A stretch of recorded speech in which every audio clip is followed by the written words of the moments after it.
रहीम नबी अकरम नूर मुजस्सिम सल्लल्लाहु अलैहि वसल्लम फरमाइनि था जेका सुनन इब्न माजा जी हदीस आहे आकायद आलम सल्लल्लाहु अलैहि वसल्लम को रवायत कन अबू मालिक अशरी रदी अल्लाह अन्हु आहे ऐं हदीस नंबर आहे 4020 नंबर ते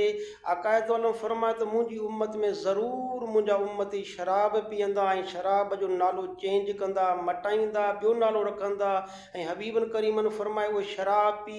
ऐं नौजवान औरतुनि जे साम्हूं या नौजवान औरतूं हुननि जे साम्हूं गाना ॻाईंदा ऐं हबीबन करीमन फरमायो त इन क़ौम खे अल्लाह ताला ज़मीन जे अंदरि ज़िलज़िला आणे तबाह कंदो